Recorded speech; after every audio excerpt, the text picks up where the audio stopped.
শিৱসাগৰৰ ৰংঘৰৰ বাকৰিত ঐতিহ্যমণ্ডিত ৰংপুৰ মেলা আহোম স্বৰ্গদেউ দিনৰ পৰাই চলি অহা পৰম্পৰা ৰক্ষা কৰি টাই আহোম যুৱ পৰিষদৰ উদ্যোগত ৰংঘৰৰ বাকৰিত অনুষ্ঠিত হয় ৰংপুৰ মেলা।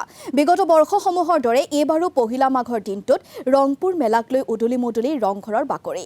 জাতি জনগোষ্ঠীৰ মিলনভূমিত পৰিণত হ'ল ৰংঘৰৰ বাকৰি। টাই আহোম, তিৱা, মিচিং, বিহুকে ধৰি জনগোষ্ঠীয় সাংস্কৃতিক দলে পৰিৱেশন কৰে বাৰেৰহণীয়া অনুষ্ঠান। পুৱাৰ ভাগতে পতাকা উত্তোলন, মৈদাম তৰ্পণৰ পাছতেই আনুষ্ঠানিকভাৱে মুকলি কৰা হয় ৰংপুৰ মেলা। ৰংপুৰৰ ঐতিহ্য, সমন্বয় আৰু সম্প্ৰীতিৰ বান্ধোন সুদৃঢ় কৰাৰ লক্ষ্যৰে বিগত 16 বছৰ ধৰি অনুষ্ঠিত হৈ আহিছে এই ৰংপুৰ মেলা।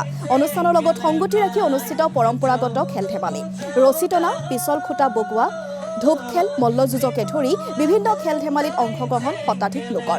ৰংপুৰ মেলাৰ সৈতে সংগতি ৰাখি উন্মোচন কৰা হয় স্মৃতিগ্ৰন্থ ছেম মুন।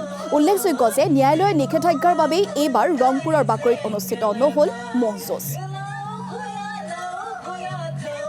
আৰু ঐতিহ্যমণ্ডিত ৰংপুৰ মেলা যিটো অনুষ্ঠিত হৈছে এইবাৰো, আৰু এইবাৰ ব্যতিক্ৰম নহয়, অতি সুন্দৰকৈ বাৰেৰহণীয়া সাংস্কৃতিক অনুষ্ঠান তাত অনুষ্ঠিত হৈছে।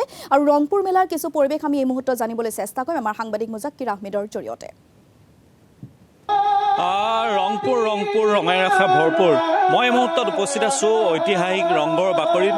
আৰু ৰংঘৰৰ বাকৰিত আজি পুৱাৰ পৰাই দেখা গৈছে টাই আহোম যুৱ পৰিষদ উদ্যোগত আৰু ৰংপুৰ মেলাৰ আয়োজক কমিটিৰ সহযোগত যি ৰংপুৰ মেলা, সেই ৰংপুৰ মেলা অনুষ্ঠিত হৈছে। এই মুহূৰ্তত সামগ্ৰিক যিটো পৰিৱেশ, সেই পৰিৱেশ ঐতিহাসিক যি ৰংঘৰ, সেই ৰংঘৰৰ বাকৰিৰ পৰা যি পোনপটীয়া পৰিৱেশ, সেই পৰিৱেশটো দেখাইছোঁ।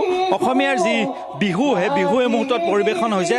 যথেষ্ট লোক ইয়ালৈ আহিছে আৰু এই মুহূৰ্তত দেখা গৈছে যে ঐতিহাসিক যি ৰংঘৰৰ বাকৰি, সেই ৰংঘৰৰ বাকৰি এক কথাত ক'ব গ'লে ৰংঘৰৰ বাকৰি উদুলি মুদুলি পৰিৱেশ। এই মুহূৰ্তত ঐতিহাসিক যি ৰংঘৰ আছে, ৰংঘৰৰ যিটো বাকৰি, সেই বাকৰিৰ যিটো পৰিৱেশ, সেই পৰিৱেশ দেখাইছোঁ। আজি পহিলা মাঘ, আৰু পহিলা মাঘৰ দিনটোতে দেখা গৈছে প্ৰায় 16টা বছৰে অবিৰতভাৱে এই টাই আহোম যুৱ পৰিষদৰ উদ্যোগত এইদৰে আচলতে যি বিহু, সেই বিহু আয়োজন কৰি আহিছে। এই মুহূৰ্তত সামগ্ৰিক যিটো পৰিৱেশ, সেই পৰিৱেশ এই মুহূৰ্তত সতীৰ্থ মুস্তাফৰ জৰিয়তে পোনপটীয়াকৈ দেখাইছোঁ।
আৰু ইয়াৰ ৰংপুৰ মেলাৰ পৰিৱেশ আমি আপোনালোকক কিছু দেখুৱালোঁ আমাৰ সাংবাদিক মুজাকিৰ আহমেদৰ জৰিয়তে আৰু এনেদৰে আচলতে বাৰেৰহণীয়া সংস্কৃতিৰে তাত উজ্বলি উঠিছে আৰু ৰংপুৰ মেলা বিগত 16-17 বছৰ ধৰি যিটো এই ৰংপুৰ মেলা অনুষ্ঠিত হৈ আহিছে এইবাৰো ব্যতিক্ৰম নহয় অতি বাৰেৰহণীয়া সাংস্কৃতিক অনুষ্ঠানেৰে অনুষ্ঠিত হৈছে ৰংপুৰ মেলা